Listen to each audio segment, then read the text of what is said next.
شروع اللہ کے نام سے جو بڑا مہربان نہایت رحم والا ہے۔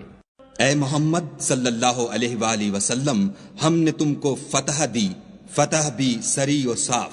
تاکہ خدا تمہارے اگلے اور پچھلے گناہ بخش دے اور تم پر اپنی نعمت پوری کر دے اور تم کو سیدھے رستے چلائے، اور خدا تمہاری زبردست مدد کرے۔ وہی تو ہے جس نے مومنوں کے دلوں پر تسلی نازل فرمائی تاکہ ان کے ایمان کے ساتھ اور ایمان بڑھے، اور آسمان اور زمین کے لشکر سب خدا ہی کے ہیں، اور خدا جاننے والا اور حکمت والا ہے۔ یہ اس لیے کہ وہ مومن مردوں اور مومن عورتوں کو بہشتوں میں جن کے نیچے نہریں بہہ رہی ہیں داخل کرے، وہ اس میں ہمیشہ رہیں گے اور ان سے ان کے گناہوں کو دور کر دے، اور یہ خدا کے نزدیک بڑی کامیابی ہے۔ اور اس لیے کہ منافق مردوں اور منافق عورتوں اور مشرک مردوں اور مشرک عورتوں کو جو خدا کے حق میں برے برے خیال رکھتے ہیں عذاب دے، انہی پر برے حادثے واقع ہوں اور خدا ان پر غصے ہوا اور ان پر لعنت کی اور ان کے لیے دوزخ تیار کی، اور وہ بری جگہ ہے۔ اور آسمانوں اور زمین کے لشکر خدا ہی کے ہیں، اور خدا غالب اور حکمت والا ہے۔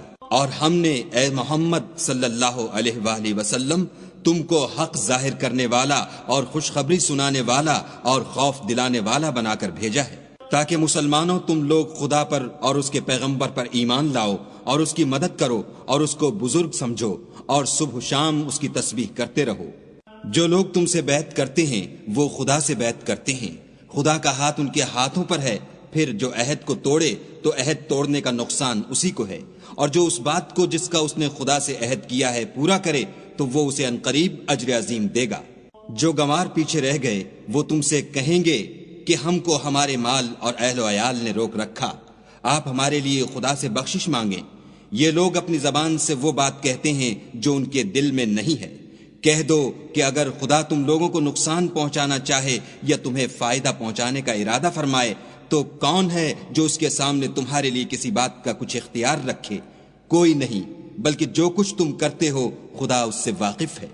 بات یہ ہے کہ تم لوگ یہ سمجھ بیٹھے تھے کہ پیغمبر اور مومن اپنے اہل و عیال میں کبھی لوٹ کر آنے ہی کے نہیں، اور یہی بات تمہارے دلوں کو اچھی معلوم ہوئی، اور اسی وجہ سے تم نے برے برے خیال کیے اور آخر کار تم ہلاکت میں پڑ گئے۔ اور جو شخص خدا پر اور اس کے پیغمبر پر ایمان نہ لائے تو ہم نے ایسے کافروں کے لیے آگ تیار کر رکھی ہے۔ اور آسمانوں اور زمین کی بادشاہی خدا ہی کی ہے، وہ جسے چاہے بخشے اور جسے چاہے سزا دے، اور خدا بخشنے والا مہربان ہے۔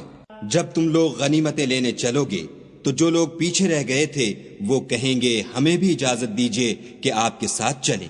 یہ چاہتے ہیں کہ خدا کے قول کو بدل دیں، کہہ دو کہ تم ہرگز ہمارے ساتھ نہیں چل سکتے، اسی طرح خدا نے پہلے سے فرما دیا ہے۔ پھر کہیں گے نہیں، تم تو ہم سے حسد کرتے ہو۔ بات یہ ہے کہ یہ لوگ سمجھتے ہی نہیں مگر بہت کم۔ جو گنوار پیچھے رہ گئے تھے ان سے کہہ دو کہ تم جلد ایک سخت جنگجو قوم کے ساتھ لڑائی کے لیے بلائے جاؤ گے، ان سے تم یا تو جنگ کرتے رہو گے یا وہ اسلام لے آئیں گے۔ اگر تم حکم مانو گے تو خدا تم کو اچھا بدلہ دے گا، اور اگر منہ پھیر لو گے جیسے پہلی دفعہ پھیرا تھا تو وہ تم کو بری تکلیف کی سزا دے گا۔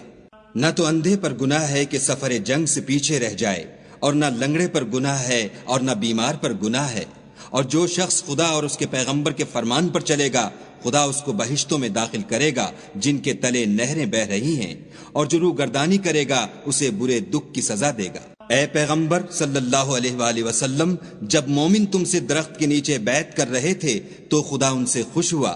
اور جو صدق و خلوص ان کے دلوں میں تھا وہ اس نے معلوم کر لیا تو ان پر تسلی نازل فرمائی اور انہیں جلد فتح عنایت کی، اور بہت سی غنیمتیں جو انہوں نے حاصل کی، اور خدا غالب حکمت والا ہے۔ خدا نے تم سے بہت سی غنیمتوں کا وعدہ فرمایا ہے کہ تم ان کو حاصل کرو گے، سو اس نے غنیمت کی تمہارے لیے جلدی فرمائی اور لوگوں کے ہاتھ تم سے روک دیے۔ غرض یہ تھی کہ یہ مومنوں کے لیے خدا کی قدرت کا نمونہ ہے اور وہ تم کو سیدھے رستے پر چلائے، اور غنیمتیں دیں جن پر تم قدرت نہیں رکھتے تھے، اور وہ خدا ہی کی قدرت میں تھیں، اور خدا ہر چیز پر قادر ہے۔ اور اگر تم سے کافر لڑتے تو پیٹھ پھیر کر بھاگ جاتے، پھر کسی کو دوست نہ پاتے اور نہ مددگار۔ یہی خدا کی عادت ہے جو پہلے سے چلی آتی ہے، اور تم خدا کی عادت کبھی بدلتی نہ دیکھو گے۔ اور وہی تو ہے جس نے تم کو ان کافروں پر فتح یاب کرنے کے بعد سرحد مکہ میں ان کے ہاتھ تم سے اور تمہارے ہاتھ ان سے روک دیے، اور جو کچھ تم کرتے ہو خدا اس کو دیکھ رہا ہے۔ یہ وہی لوگ ہیں جنہوں نے کفر کیا اور تم کو مسجد حرام سے روک دیا اور قربانیوں کو بھی کہ اپنی جگہ پہنچنے سے رکی رہیں، اور اگر ایسے مسلمان مرد اور مسلمان عورتیں نہ ہوتیں جن کو تم جانتے نہ تھے کہ اگر تم ان کو پامال کر دیتے تو تم کو ان کی طرف سے بے خبری میں نقصان پہنچ جاتا، تو بھی تمہارے ہاتھ سے فتح ہو جاتی، مگر تاخیر اس لیے ہوئی کہ خدا اپنی رحمت میں جس کو چاہے داخل کر لے، اور اگر دونوں فریق الگ الگ ہو جاتے تو جو ان میں کافر تھے ان کو ہم دکھ دینے والا عذاب دیتے۔ جب کافروں نے اپنے دلوں میں ضد کی اور ضد بھی جاہلیت کی تو خدا نے اپنے پیغمبر اور مومنوں پر اپنی طرف سے تسکین نازل فرمائی اور ان کو پرہیزگاری کی بات پر قائم رکھا، اور وہ اسی کے مستحق اور اہل تھے، اور خدا ہر چیز سے خبردار ہے۔ بے شک خدا نے اپنے پیغمبر کو سچا اور صحیح خواب دکھایا کہ تم خدا نے چاہا تو مسجد حرام میں اپنے سر منڈوا کر اور اپنے بال کتروا کر امن و امان سے داخل ہوگے، اور کسی طرح کا خوف نہ کرو گے۔ جو بات تم نہیں جانتے تھے اس کو معلوم تھی، سو اس نے اس سے پہلے ہی جلد فتح کرا دی۔ وہی تو ہے جس نے اپنے پیغمبر کو ہدایت کی کتاب اور دین حق دے کر بھیجا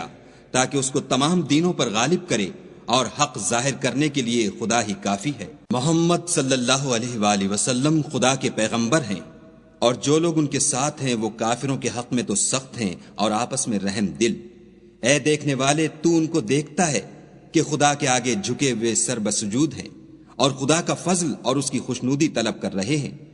کثرت سجود کے اثر سے ان کی پیشانیوں پر نشان پڑے ہوئے ہیں۔